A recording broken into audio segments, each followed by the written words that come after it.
जय जय श्री राधे। उत्पन्ना एकादशी की सबसे पहले महत्व की बात करेंगे और फिर उसकी कथा सुनाएंगे। तो महत्व की बात करें तो धर्मराज युधिष्ठिर कहने लगे कि हे भगवान, मैंने कार्तिक शुक्ल एकादशी अर्थात प्रबोधिनी एकादशी का सविस्तार वर्णन सुना है।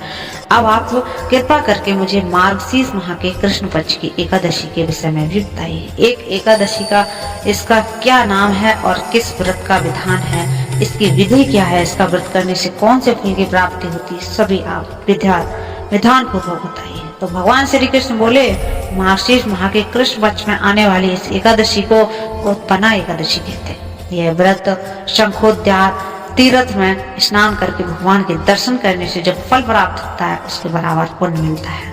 व्रत करने वाले भक्त को चोर, पाखंडी, पर स्त्रीगामी, निंदक, मिथ्याभाषी तथा किसी भी प्रकार के पापी से बात नहीं करनी चाहिए। इसका महात्म्य मैं तुमसे कहता हूँ, ध्यान पूर्वक सुनो।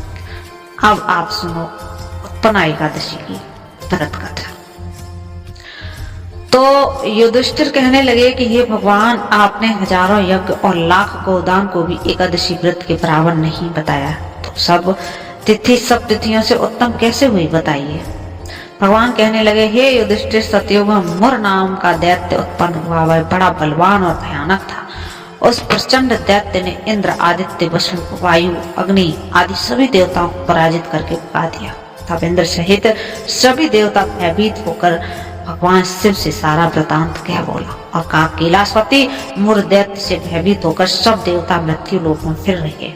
तब भगवान शिव ने कहा, हे देवताओं, तीनों लोकों के स्वामी, भक्तों के दुखों को नाश करने वाले भगवान विष्णु की शरण में जाओ, वे ही तुम्हारे दुखों को दूर कर सकते हैं। शिव जी के ऐसे वचन सुनकर सभी देवता क्षीर सागर में पहुंचे। वहां भगवान को शयन करते थे, हाथ जोड़कर उनकी स्तुति करने लगे कि हे देवताओं द्वारा स्तुति करने के योग्य प्रभु, आपको बारंबार नमस्कार है। देवताओं की रक्षा करने वाले मधुसूदन, आपको नमस्कार है। आप हमारी रक्षा करो। दैत्यों से भयभीत होकर हम सब आपकी शरण में आए हैं। आप इस संसार के कर्ता, माता पिता, उत्पत्ति और पालन करता और संहार करने वाले हैं। सबको शांति प्रदान करने वाले हैं। आकाश और पाताल भी आप ही हैं। सबके पितामह ब्रह्मा, सूर्य, चंद्र, अग्नि, सामग्री, होम, आहुति, मंत्र, तंत्र, जप, यजमान, यज्ञ, कर्म, कर्ता, भोक्ता भी आप ही हैं। आज सर्वव्यापक हैं आप। आपके सिवा तीनों लोकों में चर तथा अचर कुछ भी नहीं। हे भगवान, दैत्यों ने हमको जीत कर स्वर्ग से भ्रष्ट कर दिया और हम सब देवता इधर उधर भागे फिर। आप इन दैत्यों से हम सबकी रक्षा करें। इंद्र के ऐसे वचन सुनकर भगवान विष्णु कहने लगे, हे इंद्र, ऐसा मायावी दैत्य कौन है जिसने सभी देवताओं को जीत लिया है? उसका नाम क्या है? उसमें कितना बल है और किसके आश्रय में है? उसका स्थान कहाँ है? यह सब मुझसे कहो। भगवान के ऐसे वचन सुनकर इंद्र बोले, भगवान, प्राचीन समय में एक नाड़ी जंग नामक राक्षस था।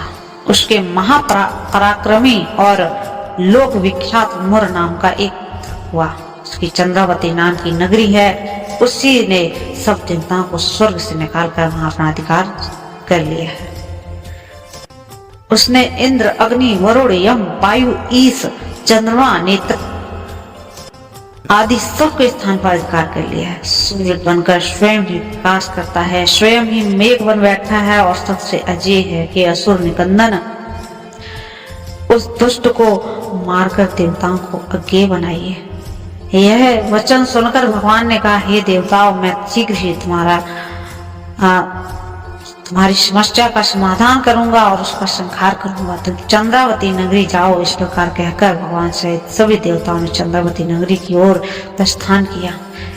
उस समय जब दैत्य मुर सेना सहित युद्ध भूमि में गरज रहा था, उसकी भयानक गर्जना सुनकर सभी देवता भय से मारे चारों दिशाओं में भागने लगे। जब स्वयं भगवान रणभूमि में आए तो दैत्य उन पर भी अस्त्र शस्त्र आयुध लेकर दौड़ा। भगवान ने उन्हें सर्व के सामने अपने बाणों से बींध डाला। बहुत से दैत्य मारे गए, केवल मुर बचा था। वह अविचल भाव से भगवान के साथ युद्ध करता रहा। भगवान जो भी तीक्ष्ण बाण चलाते हुए उसके लिए पुष्प सिद्ध होता। उसका शरीर छिन्न भिन्न हो गया, किंतु वह लगातार युद्ध करता रहा। दोनों के बीच मल्ल युद्ध हुआ। 10,000 वर्ष तक उनका युद्ध चलता रहा। किंतु मुर नहीं मरा। थक कर भगवान बद्रिकाश्रम चले गए। वहां हेमवती नामक सुंदर गुफा थी, उसमें विश्राम करने के लिए भगवान उसके अंदर प्रवेश कर गए। यह गुफा 12 योजन लंबी थी और उसका एक ही द्वार था। विष्णु भगवान यहाँ योग निद्रा की गोद में सो गए। मोर भी पीछे पीछे आ गया और भगवान को सोया देखकर मारने को उद्यत हुआ। तभी भगवान के शरीर में उज्जवल कांतिमय रूप वाली देवी प्रकट हुई। देवी ने राक्षस मोर को ललकारा, युद्ध किया और उसे तत्काल मौत के घाट उतार दिया। श्री हरि जब योग निद्रा की गोद से उठे तो सब बातों को जानकर उस देवी से कहा कि आपका जन्म एकादशी के दिन हुआ है, अतः आप उत्पन्ना एकादशी के नाम से पूजित हुई। आपको भक्त वही होंगे जो मेरे भक्त हैं। जय श्री हरि, बोलो भगवान की जय।